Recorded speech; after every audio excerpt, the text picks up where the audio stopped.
In this lesson, we're going to look at a few tips and tricks on perfecting the plot settings for your layouts. Now, at the end of the last lesson, we had created the base system for the first layout, which is our ground plan. Now, what I want to do before I do any actual printing is I want to do a print preview. So to do that, you can go to File, Plot, or otherwise Control P, and you can hit the preview button. Over here, you will be able to zoom in and out, and you'll be able to start inspecting your drawing, and you can really go into all of the details and you can see what it will look like. The one thing that you'll notice that is missing here is that we no longer have these dashes that are happening on certain lines, like the grids, like the section line, and so forth. So what we need to do to set that up is we need to go into our drawing itself. So we double click on the drawing and we type PSLT scale. So this is a paper space line type scale, and we hit enter, and instead of the default 1 value, we want to have 0. So press enter, and then type RE, enter, to regenerate or refresh your view. You'll see already within your window here that you start having those dashes in place. So if we quickly do a print preview, you will see that those dashes are now there, and the drawing is looking the way we want it to look. You can also now very closely inspect the drawing for any things that you might want to change in the actual model space, since very often it somehow is easier to notice where small errors have occurred by looking at it in this format instead of looking at it with all the colors. So that is definitely something that you can now screen and look at. The one thing that I would like to also do, just to show you that we have that option, is this entire boundary edge that we have as a solid line, I would like to get rid of it.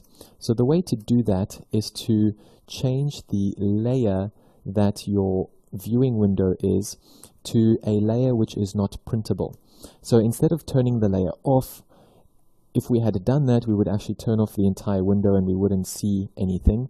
What we want to do is we want to create a non-printable layer. So I'm going to create a new one called Layouts, and I'm going to click on this icon, which is going to make it non-printable. So that's a non-plotting icon. Then this borderline can be changed to that Layouts layer, and if I do a print preview now, I'm not going to see it anymore. This is especially helpful when you want to add multiple drawings on one paper space and you don't want to see all of those borders, those blocks surrounding your drawing. So it just allows your drawing to float freely on the paper without having that obstruction. Since most of these edges you would want to actually derive from your template layout instead of the viewports of the drawings themselves. So the next thing we're going to do in this lesson is I'm going to duplicate this ground floor plan, since redoing all of that on a second new layout would be a little bit of a time waste. So let's go and delete this one, and let's make a copy of this ground plan. So we just say move or copy, select the ground plan, tick create a copy, and that will then create a new layout for you over here. So this you can then right click and rename, and we can call that South Elevation, and we can now double click on it, and we can, just holding the middle mouse button, shift or at least pan across until we see that. Now if you have all of this set up, you can change the UCS and then use the plan function that we used when we were turning our viewing angle. The other thing that you can do is you can just simply turn the entire layout in your paper space, so minus 90 degrees, and then you can just reconfigure this viewing window.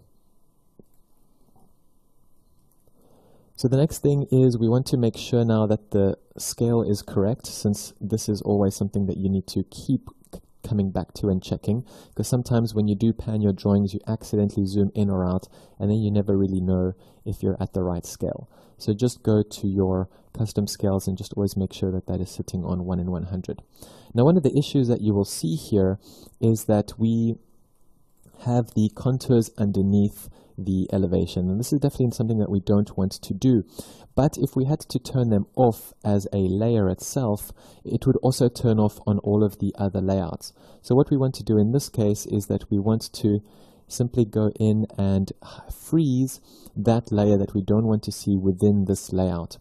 So I'm going to go to the contours, which is up here, and I'm going to click on freeze within the viewport itself.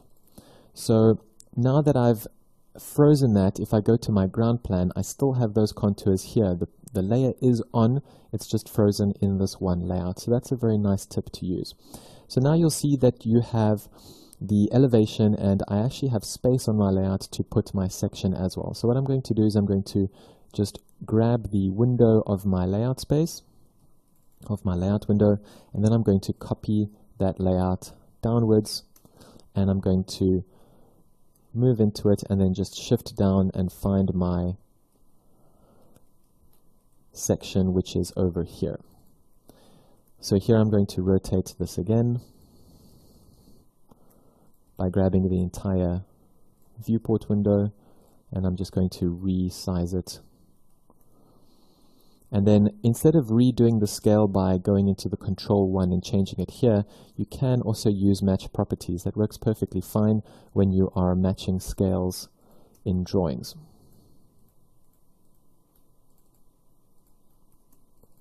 So there I have now those scales being matched in between my two viewport windows. So now this is ready to be printed, and we are going to be able to move on to the setting up of the last plan within a similar process as to how we have done this. So you would go to your ground plan, you basically move a copy, choose create a copy, and rename it. This will be called first, and it is simply that quick that we can now move that across, turn off the contours in the freeze function, and you'll see here that even though we see this information on the left, all we really have to do now is to shift the viewing window and make it slightly smaller. So we end up basically cropping that, but since we have selected the layer that isn't printable, we're not going to see this line interfering on our layout. We're just going to have a clean plotted plan in the middle of a white page. So that is it for this lesson.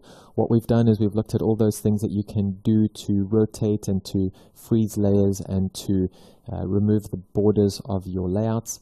Basically, at this stage, you're now ready to plot. If you've done a print preview and you've okayed everything in quite high detail, then you are ready to go and do the plotting. So for the plotter that I use, it's an Adobe PDF plotter. If you don't have that plotter installed, it'll show you that your plotter is missing. You can basically go and choose any other version. If you want to use something like Qt PDF, or there are several other different PDF plotters available. You can also plot directly to your home printer at a smaller scale just to test out the settings. But the main thing for this course is that we want to use PDF because that's going to allow us to import it at a high resolution at the same scale into Photoshop, and that's what we're going to do in the next lesson.